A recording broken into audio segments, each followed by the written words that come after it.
सुधांशु जी वो कह रहे हैं एक ही चेहरे को चमकाने के लिए करोड़ों रुपए खर्च कर दिए गए हैं, और भी जो आरोप लगाए हैं उस पर भी जवाब दीजिए आप। नहीं, मैं सारी बातों का हो गया आलोक जी, हो गया, तथ्यात्मक और सैद्धांतिक दोनों उत्तर देता हूं। देखिए चित्रा जी, जो कुछ इन्होंने किया उसमें मैं एक बात कहना चाहूंगा। आपको जो विजुअल दिखाया जा रहा है, राजघाट पे ये सभी विश्व के शक्तिशाली नेता महात्मा गांधी की समाधि पर उनको श्रद्धांजलि देने गए।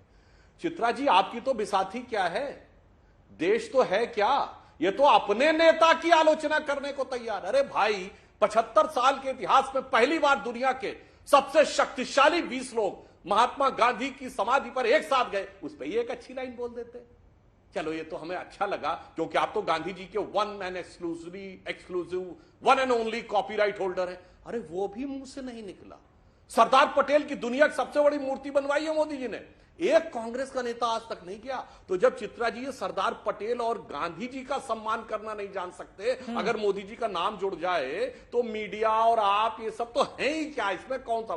बस मोदी जी के प्रति ईर्ष्या में इस कदर है कि अपने पुरखों का भी अपमान करने को तैयार है, उसके लिए भी 2 लाइन बोलने को तैयार नहीं। अब एक तथ्यात्मक जवाब देता हूं, किसान को क्या मिला। आलोक जी भाई साहब सुनिए, एमएसपी 1.5 गुनी हो गई और आपको लगता है कि किसान की आय घट गई। अब मैं बताना चाहता हूं, इस G20 में बायोफ्यूल अलायंस, ये बायोफ्यूल अलायंस ये होता है कि पेट्रोल में बायोलॉजिकल फ्यूल इन्वॉल्व होता है। इसमें कौन 3 देश शामिल हैं? अमेरिका, ब्राजील और भारत। क्योंकि बायोफ्यूल 2 ही चीजों से बनता है, मेज यानी मक्का और दूसरा है गन्ना। मक्का सबसे ज्यादा अमेरिका और ब्राजील में होता है, गन्ना सबसे ज्यादा भारत में होता है। हमारी सरकार आने से पहले पेट्रोल में ब्लेंडिंग 1% थी, अब 10% हमने 2022 में अटेन कर लिया, 2025-26 में 20% होगा। मान्यवर, जब ये बायोफ्यूल का बढ़ेगा तो सबसे ज्यादा गन्ने के किसान को फायदा होगा, और 2 राज्यों में जहां सबसे ज्यादा गन्ना होता है, उत्तर प्रदेश और महाराष्ट्र, वहां के किसानों को स्ट्रक्चर्ड फायदा इंटरनेशनल मार्केट का मिलने जा रहा है। मगर अब ये राहुल गांधी जी की बुद्धि को कहां समझ में आएगा, जो मोदी जी के विरोध का घड़ा का चश्मा इतना लगा हुआ है। कहते पानी भर गया, भाई पानी भर गया तो पानी भरा हुआ दिखाई काहे नहीं पड़ा।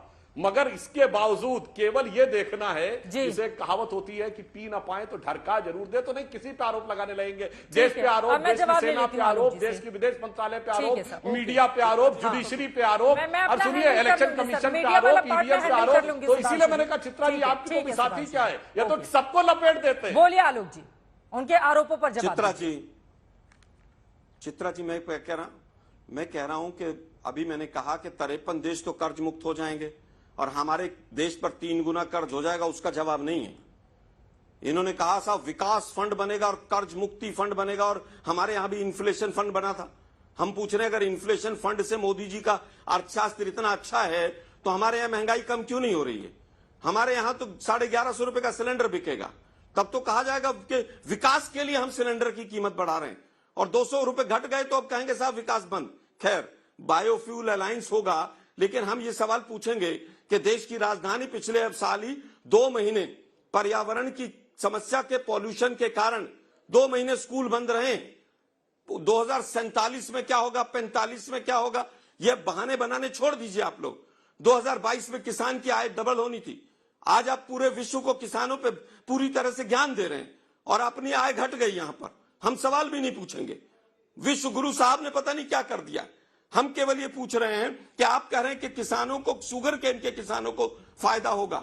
अरे भाई, सुप्रीम कोर्ट का आदेश है कि जो बकाया है उनके बकाया दिलवा दीजिए, और अगर 14 दिन में नहीं देंगे तो उनको, किसानों को उनका ब्याज देना पड़ेगा। आज तक ब्याज नहीं दिया आप लोगों ने, लेकिन पता नहीं 2020 में क्या होगा, 25 में क्या होगा, 40 में क्या होगा। आप देश को केवल और केवल गुमराह करते हैं। मेरा सवाल था कि लगभग 20,000 करोड़ रुपया विश्व गुरु की छवि को बनाने के लिए खर्च हुआ, देश को क्या मिला वो कैटेगरी के लिए पता चलना चाहिए। जब ब्रिक्स से देश से प्रधानमंत्री लौटे थे, सम्मेलन थे, तो वो तो बाद में सोशल मीडिया पर खबरें आई कि हमारे देश के प्रधानमंत्री को वहां पर बैठने के लिए भी एक जगह सोफे पर नहीं कहा गया। हम सवाल नहीं पूछेंगे, देश की छवि क्या बढ़ रही है उस चीज से।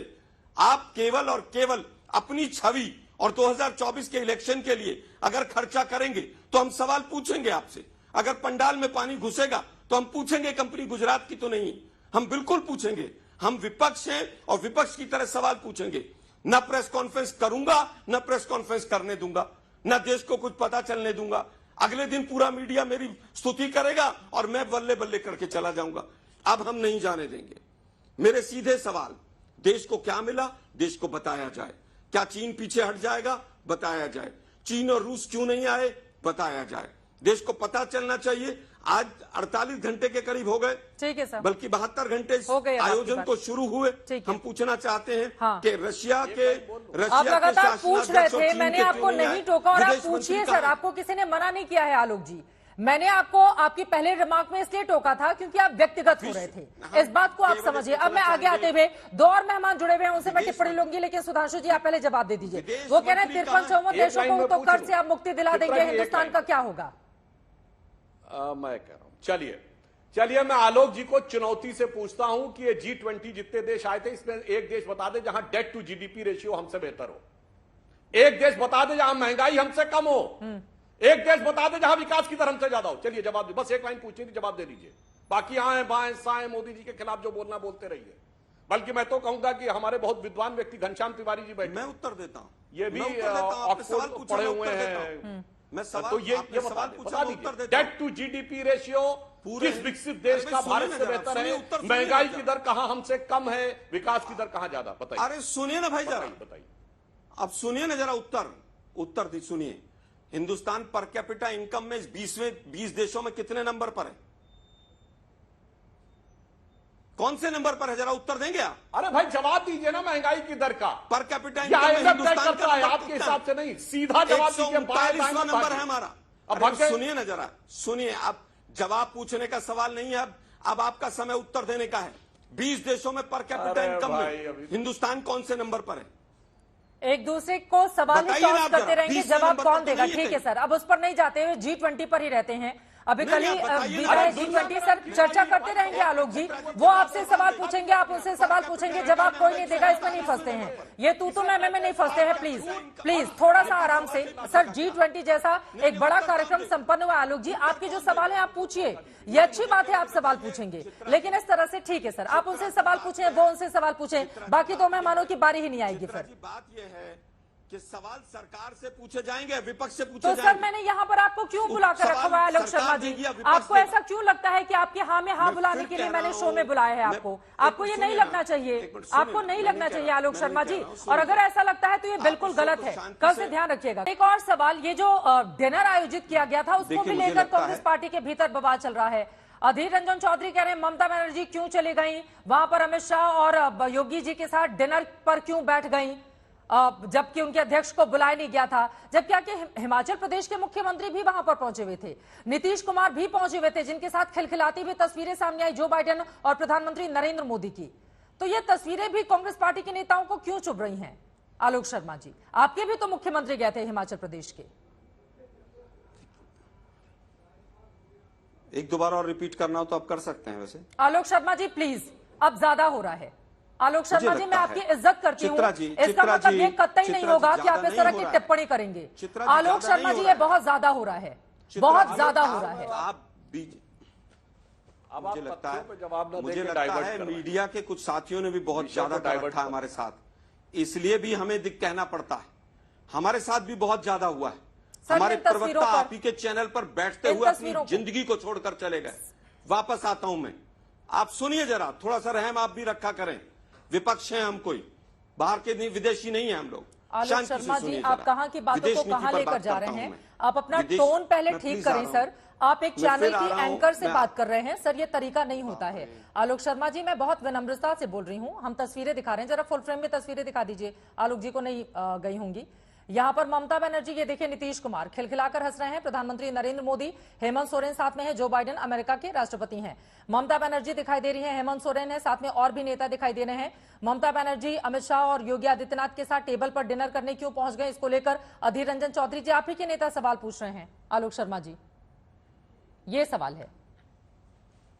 मुझे लगता है 40 मिनट में आपने 4 बार रिपीट किया है ये, और मैंने यही कहा था कि एक बार और रिपीट करना चाहते हैं तो आप कर सकते हैं। मुझे उत्तर तो देने दीजिए मैडम। आप कह रहे हैं विनम्रता से, मैं तो हाथ जोड़ के कह रहा हूं कि आजकल आप ही लोग देश चला रहे हैं, एंकर लोग, हमें बोलने तो दो कम से कम। पूरे शो को घर जाके देखिएगा चित्रा जी, आप मुझे बोलने पर क्यों मजबूर होना पड़ा।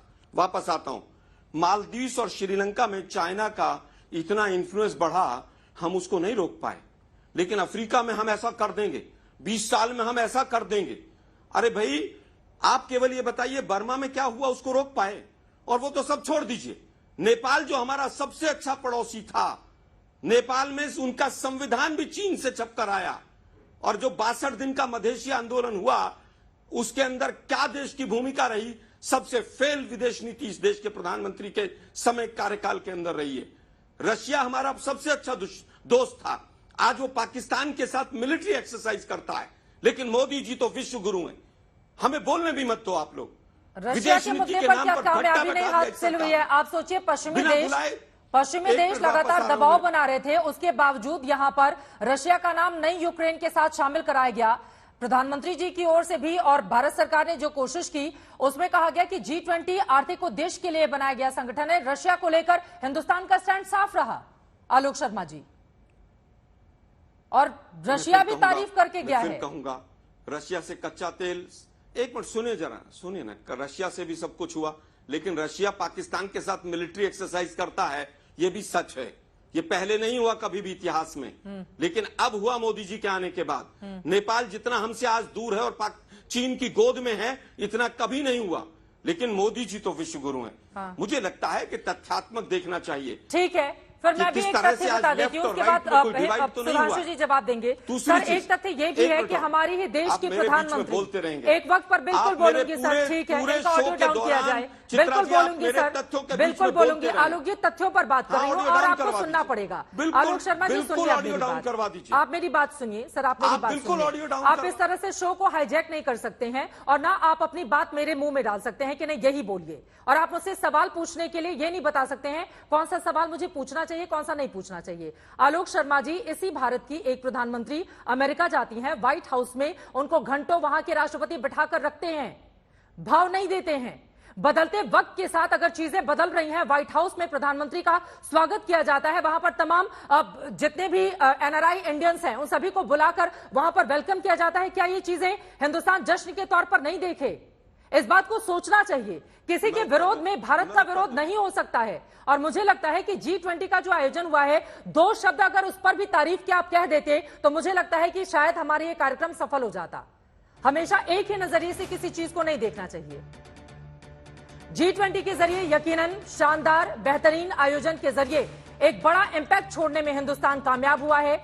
ये बातें इसलिए कही जा रही हैं क्योंकि दुनिया भर के जो राष्ट्राध्यक्ष हिंदुस्तान आए थे उनकी ओर से ट्वीट में भारत की सफलता को लेकर, भारत की इस कामयाबी को लेकर जो बातें कही गई हैं उसको आप लोगों को जरूर पढ़ना चाहिए।